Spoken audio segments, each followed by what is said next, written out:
Okay, so it just got kind of windy out here and warm, but let's try this again. We tested out follow, we tested out droney.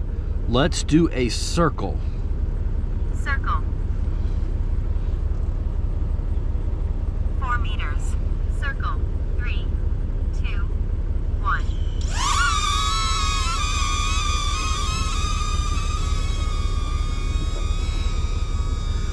Seemed like 4 meters was kind of the sweet spot to me for this. Pretty cool angle, but you may want to be up higher and looking further downward for this to look even better. All right, it did the circle. It took it about 22 seconds to do the circle. Now it's finding me again. It's coming back in. Come here, Neo. Come here. Come here. Come here. Had to really reach out for that one. That was a little weird. So let's adjust our circle. Oh, we can't change our circle height. So let's see what happens if we go out to 20 meters.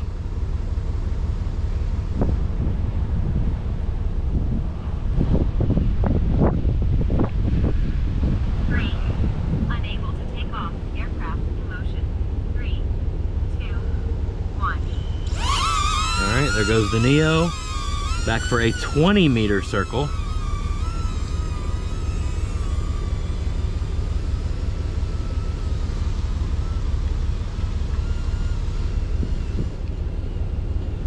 Might take it a little while. It shows it's lost me on the app, but it's still making its circle.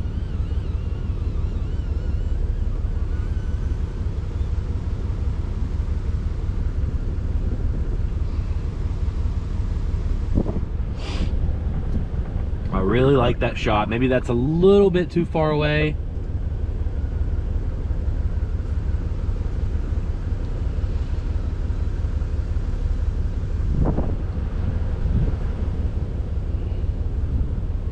Beautiful shot though. What a nice day. All right, now let's see how close it gets back to me. If it gets back to me now and I can grab it without getting out of the Jeep, I'll be super impressed.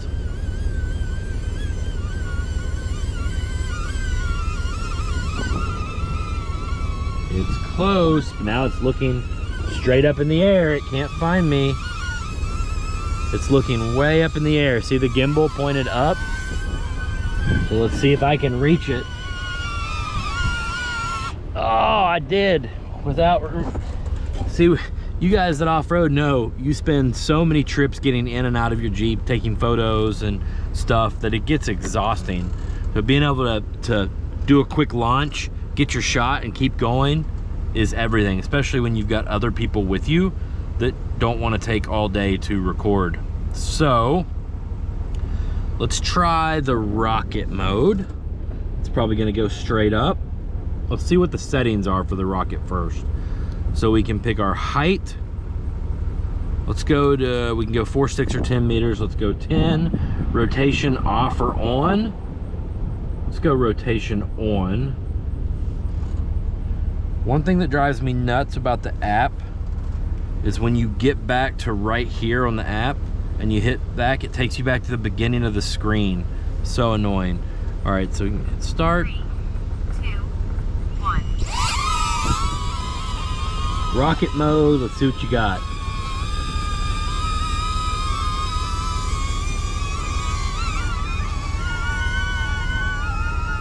It's obviously already lost me because you know, I'm under the roof. You can see it's going up, rotating. You see my door laying over there. It's very windy today, so it's having a hard time keeping itself stabilized. It went up to 6 meters. Think it'll come down within reach? Uh-oh, it's coming down directly on top of my Jeep. Oh, now it's moved over. Come on. Hello.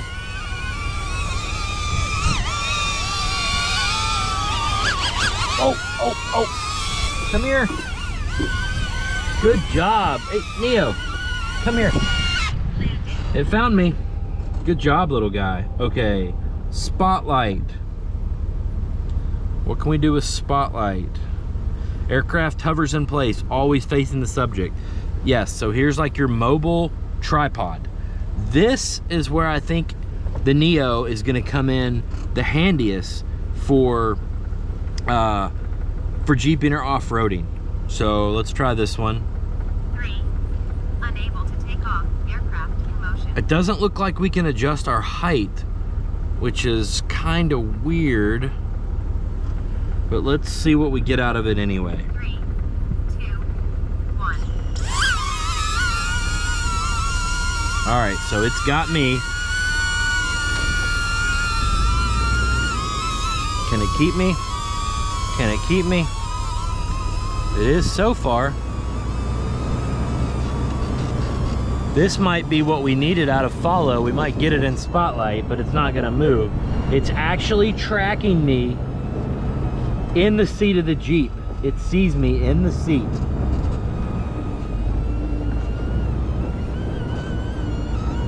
Oh, it's starting to lose me. And it found me again. Get out, B.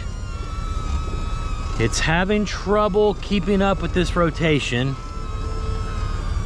It lost me. Let me back up. Wave, they say waving helps.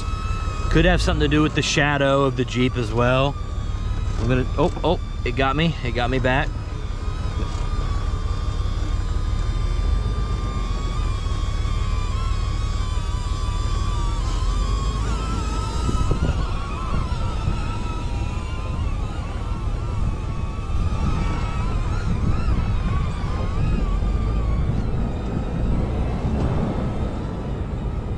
And the good news is, so say you're in a position like this, it lost you. You'd have your phone, you don't want to get out of your Jeep, or it's not convenient to get out of Jeep. Hit your joysticks right here, and you can take over flight control. Let's see, let's move backwards. Let's see, I'm flying it now. Let's move to the left.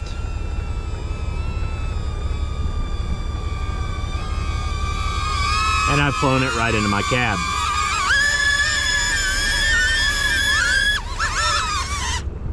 And once it realizes you gotta get your hand under these sensors. Once it realizes there's a hand under there, it will shut off. So that's pretty cool. I like that a lot. There's some other things you can do as far as direction track and setting up your own, trying to set up your own modes and such. So you can go into custom and you can set up your custom, which is going to be your user button right there. You can set that up to be direction track, helix, boomerang. Let's try the boomerang at 6 meters. See what we get while we've got a little battery left here. 6 meters. Boomerang. 3, 2, 1.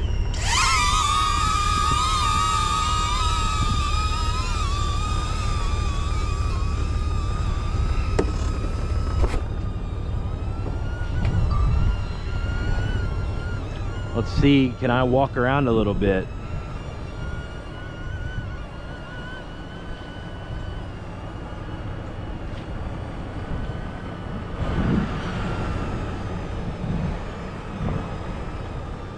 Did a good job on that one, I liked it.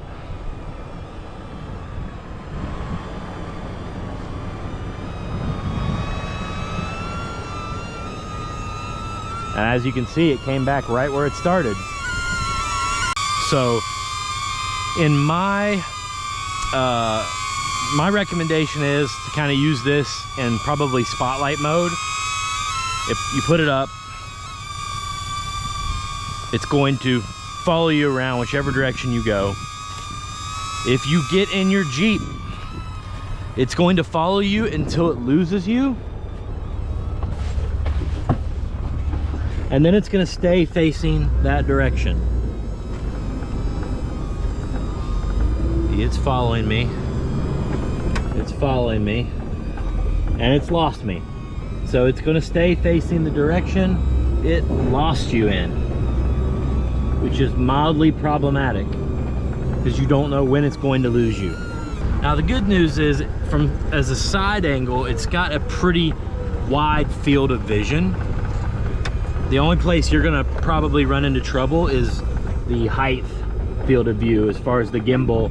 Unless you manually control the gimbal, you're not gonna be able to get an up and down.